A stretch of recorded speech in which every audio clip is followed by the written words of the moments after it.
Well, hi. Today is Thursday, September 11th, 2025. I'm Todd Studer, and this is Morning Coffee. We have a special episode today, and it's on a topic that has been in the front of everyone's minds, especially with being in an election cycle again, the elections in Council Bluffs and for city council and also for mayor. And everybody's talking about homelessness. I see it online everywhere. What are we going to do about the homeless situation?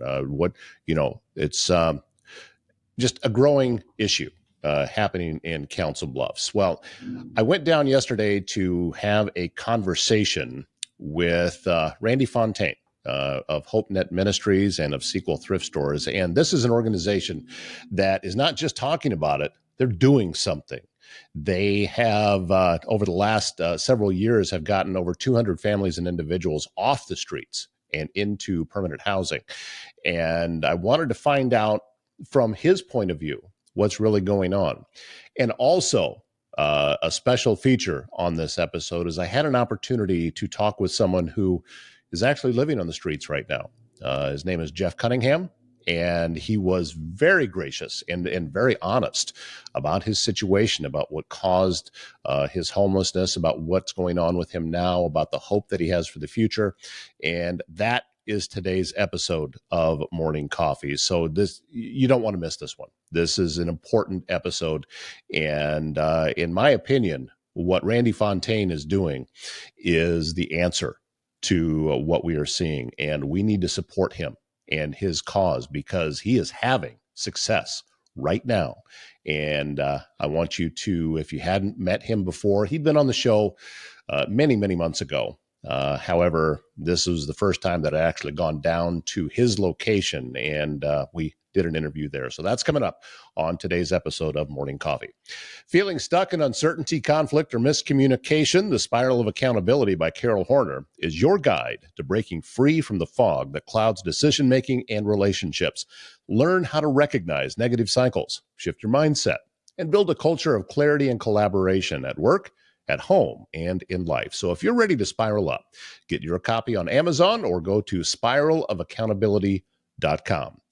Just Sue Creative here to help you build your business with website design, search engine optimization, content creation, marketing, everything you need to take your company to the next level. Sue Pitts has a passion for small businesses, helping them thrive in this digital world.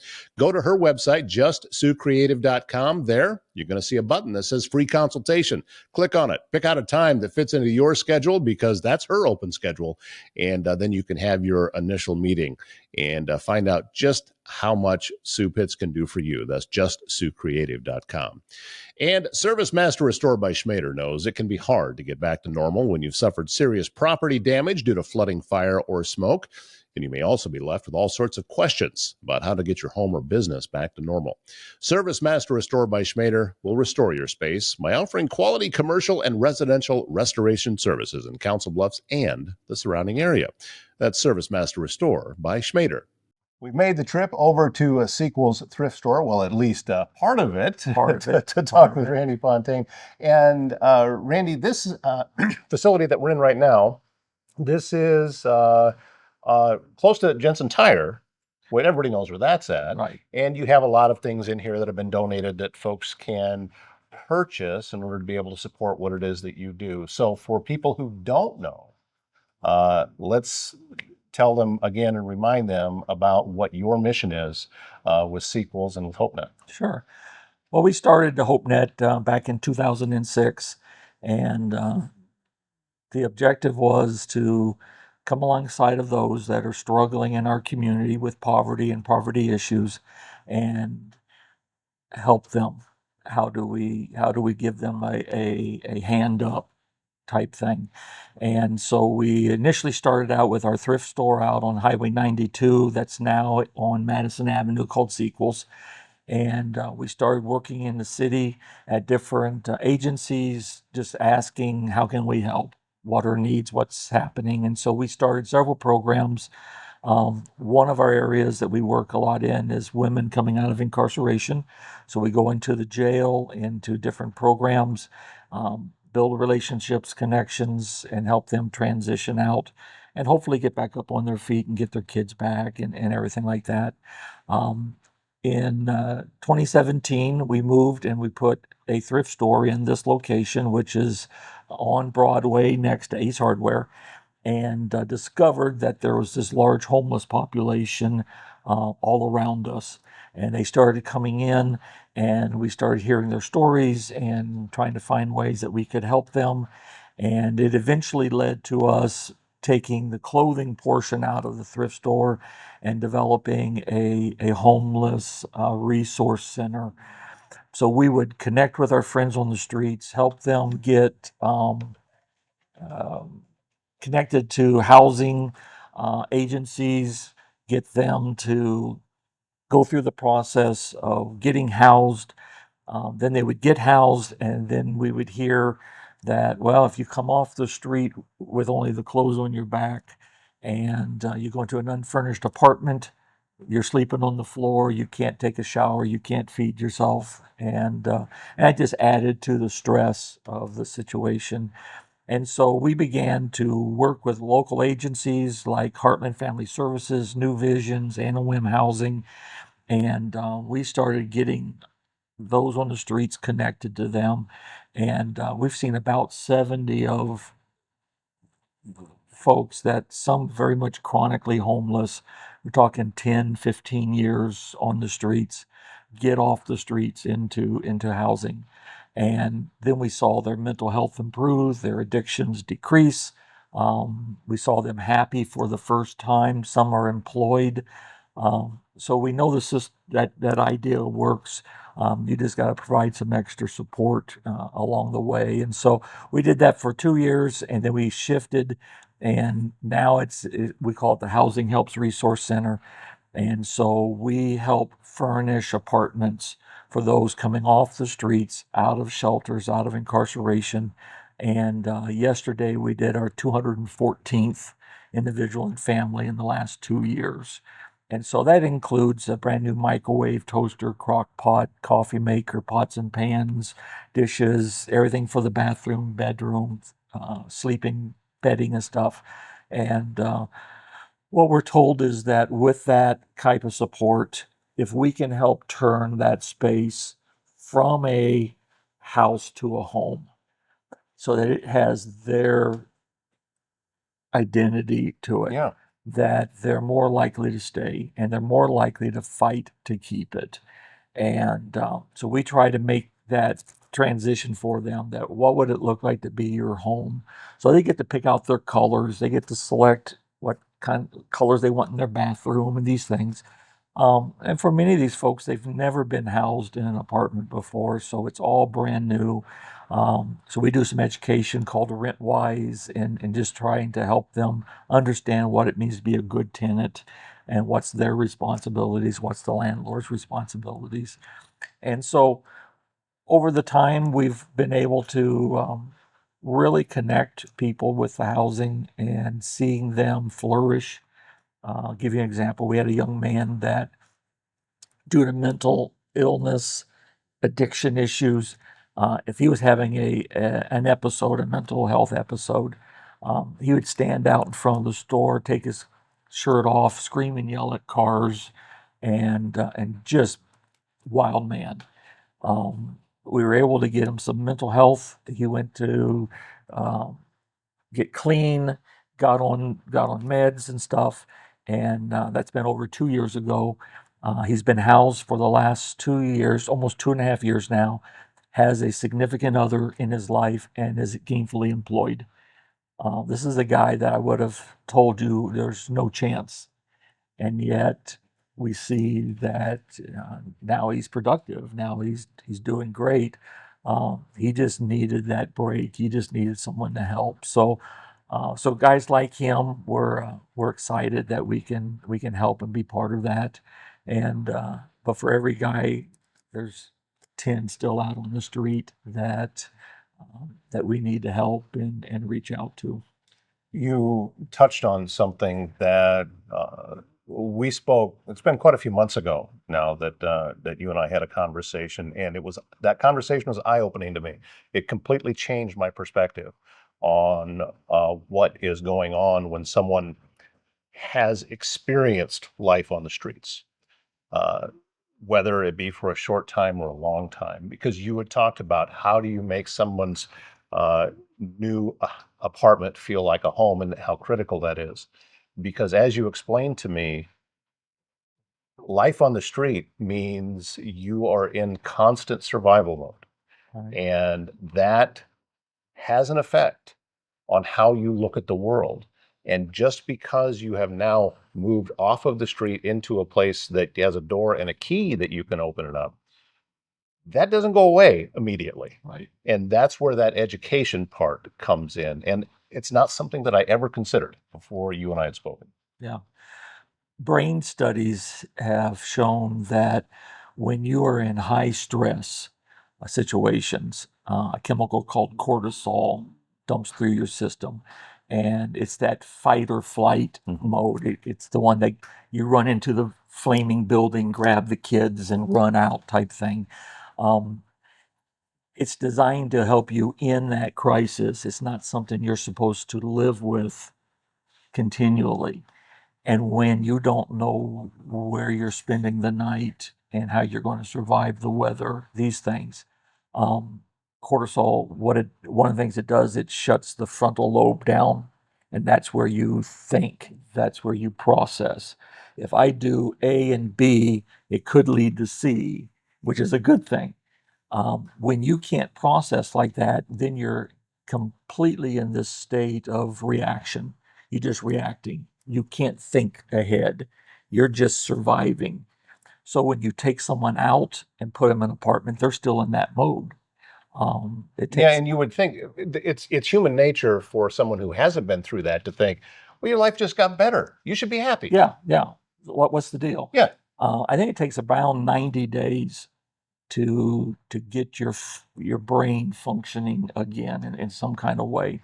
And if you've been on the streets for a decade, well, patterns have already been set, and it takes a while to reset new brain patterns. And how do you react to situations? When you're on the streets, you react differently to conflict than you do in an apartment complex. Right. And if you don't understand that and know what the behavior should be, you're going to get in trouble and you're going to get evicted and maybe arrested and these type things. So it's really important that we have housing agencies and landlords that are willing to take a risk, take a chance on people, that we surround that person with a support system so that when he begins to kind of veer off, that you can rope him back in and help him through conflict. Um, they have very little skills for conflict resolution other than fight. Well, you can't be doing that in settings. So helping them learn those things. But we have folks here that are in their 20s and 30s that have never had an apartment, left home in their teenagers. I have a woman that was on the streets at age 6 and survived on her own. Well, what do you think her state is? Right. I mean, Yeah. that's tough, really tough. Um, so homelessness, we talked in the past, homelessness has this range. Yeah, there are other chronically homeless that's their life. They don't want to change. But you also have the mom with 2 kids that just got booted out of the house. She's in the car trying to survive.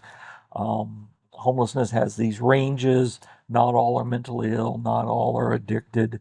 But the longer you stay out there, then addictions and mental health issues only increase. And the addiction, the drugs, is to self-medicate. Um, they're not partying out there. They're trying to survive. They're trying to cope with the stress, cope with life. And you and I have outlets for it. They have very few outlets. You and I just go on vacation. Let's take the weekend off and go fishing. Um, these folks, what do to relieve some stress? Unfortunately, they do behaviors that get them in trouble and hurt them and potentially hurt others. So it's a spectrum, but we see that the numbers are only increasing, and we need to make some serious decisions, unless or we're going to have a real crisis. We have one now, but it's only going to increase. Obviously, right now, we are in an election cycle, so specific issues are hot button for everybody. And you jump online and on social media in this area, and homelessness is right up at the top of everybody's list. And among other things, but that one really seems to Mhm. be at the forefront of everybody's mind right now. So if you had the opportunity to have all of the mayoral candidates sitting in a room right now and to be able to talk to them about what you would like to see done, how would that conversation go for you? Well, I think one is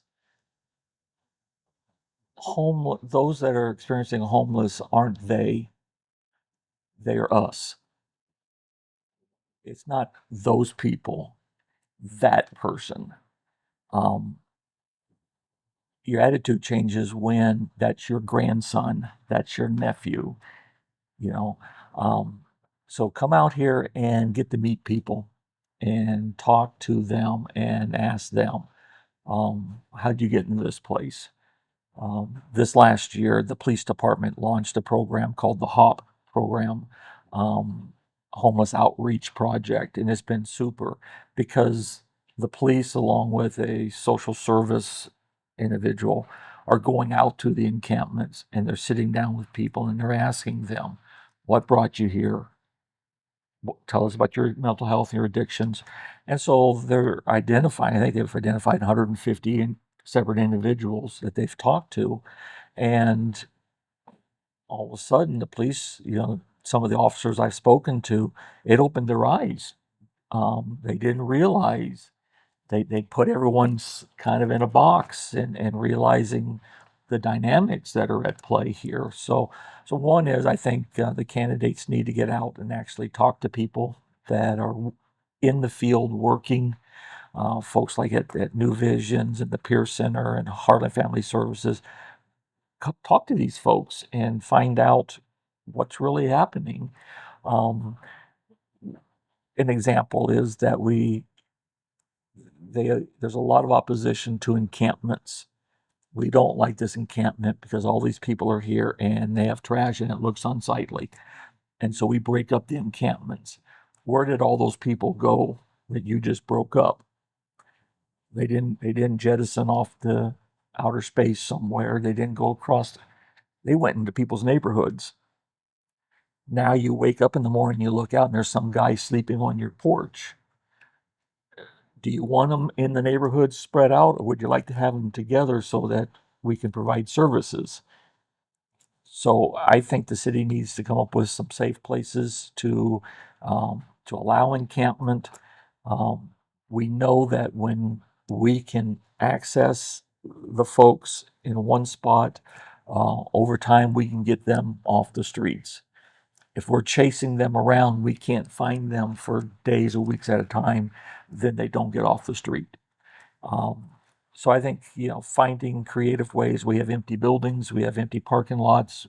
There's things we can do, but as long as the city has an attitude of we don't want to help the homeless for fear that Omaha will bus homeless over here, as some have thought, um, then they're not going to do anything.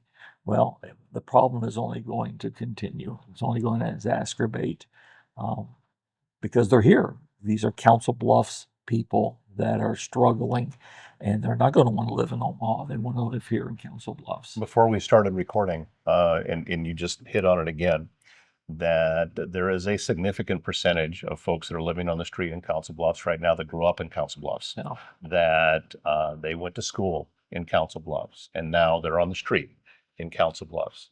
So when you say stop saying they or them, it's us. It is us. right? It is happening right here to residents Yeah, of this city that have ended up for whatever reason out there on the street. You and I had had a conversation Uh, Again, I know I told you this story that I saw two gentlemen that were going through a dumpster that was close to where I live, and they're looking for cans to be able to take to the redemption center. And I was watching them work together, and I was watching the teamwork, and I was watching how they were very methodical and cleaned everything up before they left. And what really struck me and hit home with me was how many different decisions or different events in my life would have had to happen for me to be out there. And I don't think it's that many. Right. I really don't think that it's that many. So it can happen. A lot of times, people have lost all of their family. So, you talked about, is it your son or grandchild out there? Many don't have family members at all anymore. They're on their own. Yeah. And this has been what has happened. It's not an easy solution. There's no, oh, there you go. We've got it fixed. That doesn't exist. But it does exist that people are suffering. Yeah. One of the real needs in town is a low barrier shelter for women. We don't have one. Micah House is not low barrier. It takes weeks to get in there if you can get in there. Lydia House across the river, you have to have an application and a background check. What do I do with this woman who's sitting outside my building at 5 o'clock at night with nowhere to go? I can't take her anywhere. If a couple comes, I can take him to New Visions. She can't go in with him. And so the most vulnerable of our community, our ladies, um, they're stranded outside. Well, we talk a lot about human trafficking and these, well, you're feeding human traffickers. Here they are, come get them. And a number of our women have been trafficked, and one or two escaped out of it and survived. But so we don't have a place for women. We don't have a place for couples. Um, and so there are these deficiencies that exist that the city could work toward to make a difference, but they've been resistant to do that up till now. So I hope that a new administration or the current administration, if they're reelected, would begin to re-examine these things and say, what are we going to do? And acknowledge the fact that we have a population that is without housing.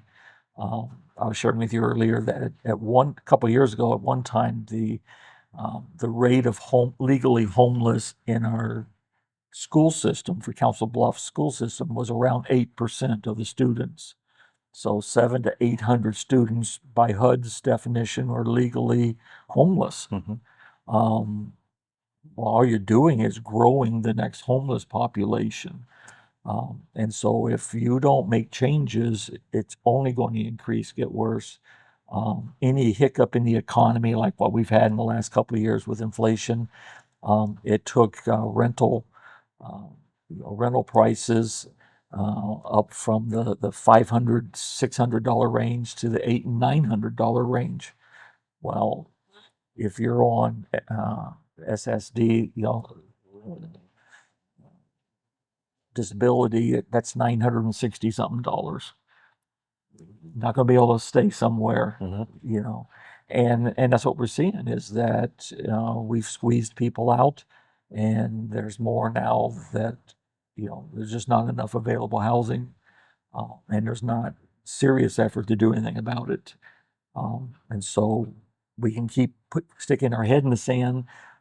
It's only going to get worse, and so keep kicking the can down the road, but someday it's going to kick back, and hopefully we can do something before then. Well, Randy, you are doing something. You have seen with limited resources, Right. you have managed to have success for over 200 different families, some individuals, some families that have gotten off the streets from the work that is happening here. And I know that you could use the help. You could use some more help.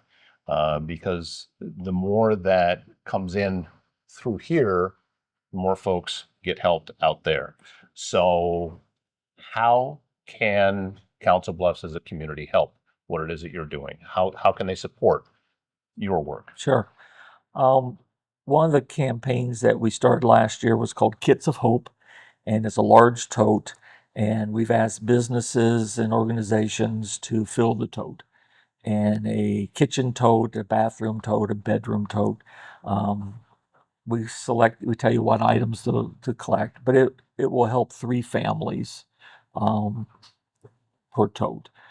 So we've had over 60 totes go out and come back. So that's a way that a business, a family can go out, particularly at Christmas time, and shop and collect these things, and that goes right to families.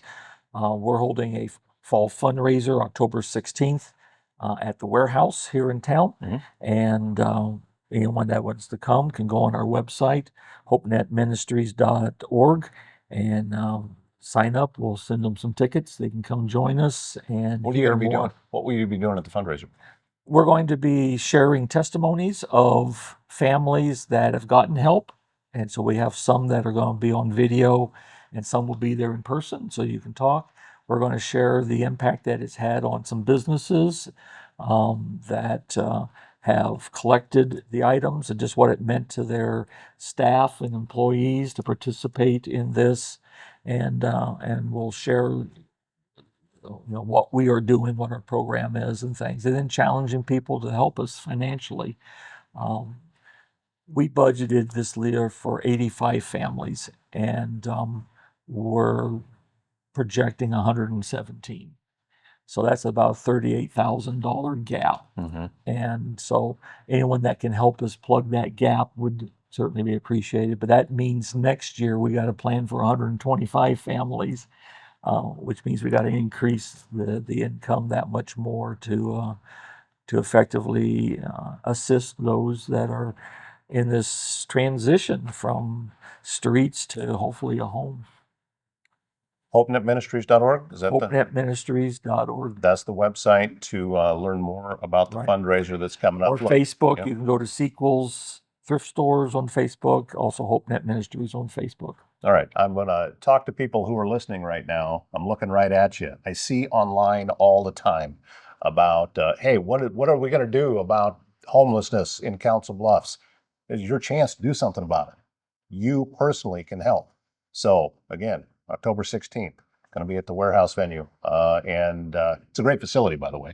I've been in there. First time that we've utilized it. Yeah. We're looking forward to it. Yeah, it's a great facility. So come out, support what this man is doing, support what HopeNet Ministries is doing. This is how we can make a difference right now, not later, not after an election. Right now, we can make a difference with that. So I encourage you to come on out and join, come shop at Sequels Thrift Store and find some. You got some cool stuff. I'm not leaving with nothing here. I've been looking around. I'm going to find something before I leave here today. Sure. But this is things are happening in Council Bluffs right now. It's not, the situation is not being ignored. You just have to reach out and be able to do your part. And please get on out there and do that. We're going to keep reminding you on this show of what's coming up. I'm grateful for the work you're doing, Randy. Thank you, Todd. Appreciate your you're out here assistance, living the life, and you're putting your money where your mouth is, I guess, so to speak. Yeah. With your time, with your own money. I can guarantee you've been doing that too. So, and you've made a serious difference in lives. I mean, that is completely to be commended. So thank you very much. Thank you so much, Todd. Well, as I said, we also had a conversation yesterday with someone whose life is currently on the streets, and his name is Jeff Cunningham. Let's meet him. Well, as Randy was talking about, he talks with folks who are living on the street all the time. And this is Jeff Cunningham. He was very willing to come on and talk with us about this. And I'm grateful, sir, that you have decided to talk a little bit about your story. So tell us what your situation is right now. Right now, I'm living in my truck. Okay. I was living in Lake City, Iowa with my daughter. My health is pretty bad. So, but I'm I'm a people person. Okay. I have to be here. But unless my friends were all down here, I had my family up there, but that's all I had.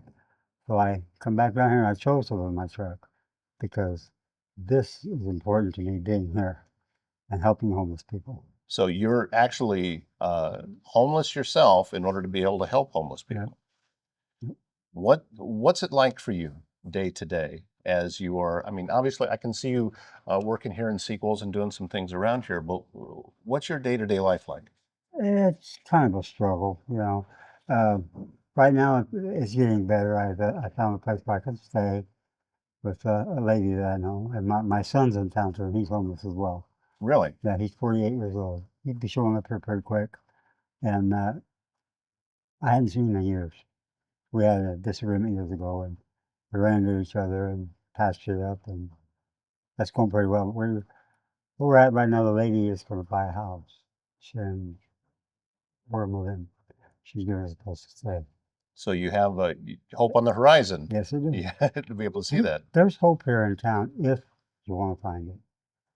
You have to have initiative to better yourself.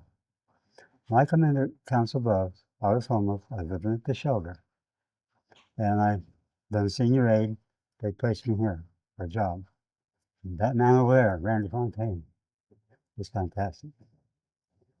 I wouldn't be here if it wasn't for him. I'll tell you that. Him and my church family. I started going to church when I started working with him. Where are you going to church at? Church in Masburn. Okay. 26 and 8. Mm-hmm. And but I can't say how much this man has done for me. It's hard to put in words. I would not be. I've been in the hospital 7 times. Should have died all 7 times. I've got congestive heart failure, and I live with it. When you look back at your life, this is going to sound like a really dumb question coming out of my mouth, but I'm going to ask it anyway. Is there any possible way you could have imagined at this point in your life being on the street? No, no. I had everything: a wife, kids, and what broke out was methamphetamine. I turned to drugs. I'm practically meth addict, actually, recovering, but still would slip once in a while. We're only human, Right. you know. And I do the best I can. And this man here, he was all about me when he hired me. I told him I didn't hide nothing. Yeah. And by doing that, he's given me a chance. And it's there's so much in this town that is hard for homeless people. Okay, basically, what a homeless person wants is respect. Don't slam the door in my face. Don't say, "Well, look at that bum." You know, he's out here making a mess. You got some bad homeless people out there. Don't get me wrong. Mm-hmm. They make it bad for the good people. You know, there's people out here work every day. I know a girl. I've known her for a long time. She's crippled. She's digging dumpsters for cans. How she makes her living. She can't get a job. She can't get a disability. And her and I've been off and on for like about 8 years now. And I let her stay with me. And she sees herself with me once in a while. And we're good friends. That's all there is to it. Friendship, nothing else. And most homeless people don't have that. A lot of people, they can't stand each other because they fight among themselves. Because he's got this, she's got this, I'm going to take it. That's what they do. Has it been, it's kind of a survivalist mentality Pretty out much. there? Pretty That, much. yeah, I can't imagine. I seriously cannot imagine what that would be like to have that be my reality. I don't know. And also, and as I was telling Randy, I don't know what different decisions I could have made that would have placed me there because I don't think it would be that many. I think that it would happen fairly easily, that it just gets away from you without even, you think you've made a lot of right decisions, but then it's just all gone away. Yeah. I had a job living in Davis City, Nebraska, and when my wife left me in 2006. I was working with Champion Industries, I think 16.29 an hour, aluminum fabricator. I'm not a dumb man. I'm very intelligent, and methamphetamine caused me to lose all that. I lost my wife, my kids, my grandkids. Nobody wanted anything to do with me. But now they're coming around because I've turned around. I've gained. I have improved so much since I've been here. It's unbelievable. And I can't help but there's no there's like a father, and more like a brother, I should say. Mhm. You know, And he'll do anything for me, I'll do anything for him. It's encouraging to me to know that there's guys like Randy out there Yes, me too. that are out there making a difference. And I think that by talking with you, it's proof that individuals can make a difference. You know, we think if we can't help the entire situation, then we're not helping anything, Right. but that's not the case. Mm-mm. And you are sitting here as proof of that. And listen, I'm grateful that you came down and sat down and talked, that you just upfront about stuff, because I think that we need to help get more people involved.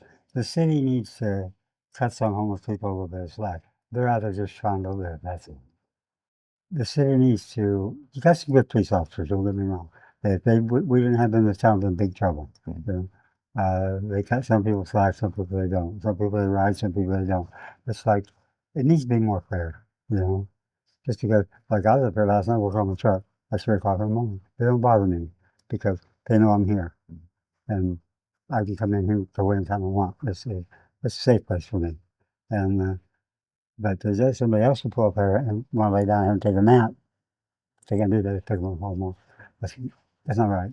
It's hard to find a place to sleep that's safe when you sit down on the ground or park bench or in the bushes or wherever.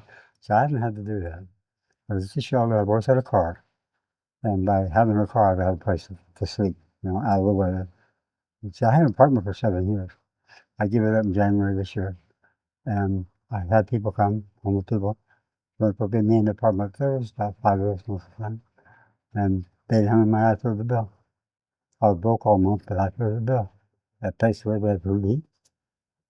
And we were pretty happy. But then they steal from me. They steal from the people try to help them. They was sent.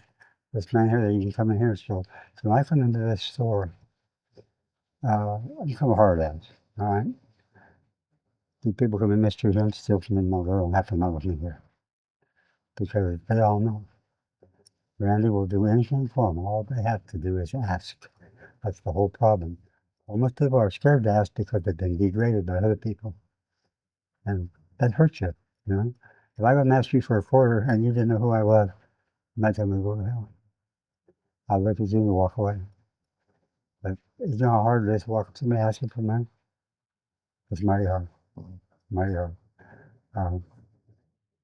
I don't have to do that anymore. I give pretty decent Social Security. I take care of myself, and what I can't handle, he helps me. Well, Jeff, I thank you very Thank much you. for your time. I'm kind of at a loss for words here right now, and I talk for a living, so that's saying something. You did that. Okay. So I wish you on your path back to success, and you're on it. Just keep on grinding, and you're going to get there. Okay, All thank right. you very much. All right. Thank you. You bet. My heartfelt thanks to both Jeff and Randy for a very candid conversation on today's show. And do consider getting over and helping them out with that fundraiser at the warehouse on October 16th. You know, since 1870, Avela Bank has been providing Iowans with high-quality financial products and services to fit their needs. Whether you need a loan, would like to start a new business account, need to save money for a trip, or are looking to open a personal checking account, Avela's qualified bankers can help you with all of that and more. Visit avela.bank to learn more. If you have a leak, a clogged drain, or planning a big remodel, Waldstein Plumbing in Council Bluffs has you covered with fast, reliable service and expert craftsmanship, handling everything from small repairs to major installations. And now is the time to get your furnace checked for the winter that is coming. We can't stop it. And all indications are talking about it may actually be a bad one this year. I don't know how they predict that stuff, but that's what they're saying. So get a hold of AirServe Heating and Air Conditioning of Council Bluffs to give your furnace a good check and inspection. Make sure that everything's working correctly. AirServeCouncilBluffs.com, WaldsteinPlumbing.com. When integrity matters, and when doesn't it? These are the guys you want to get a hold of. A big thank you to Bryce Taylor with GLI Insurance Group for making me wear Iowa State gear the next time that we bring you a restaurant highlight. Bryce and I had a bet on the Cyhawk game, and his Cyclones beat my Hawkeyes. So, yep, I'll be wearing Iowa State gear.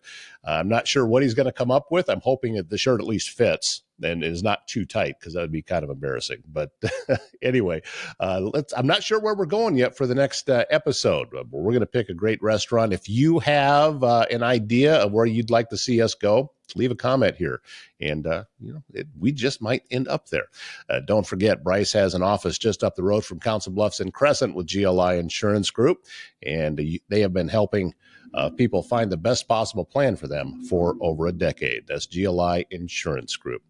Thanks again, Jeff, Randy, for a very candid conversation on today's show. I'm thankful, and I feel honored that you were able to be as open with me and that we can get this information out. I really do believe that the work that Randy Fontaine is doing is the answer to what's going on. We need to get more folks off the streets, and that's exactly what Randy Fontaine and HopeNet Ministries is doing. So please strongly consider supporting them. That wraps up today's show. Thank you so much for being a part of it.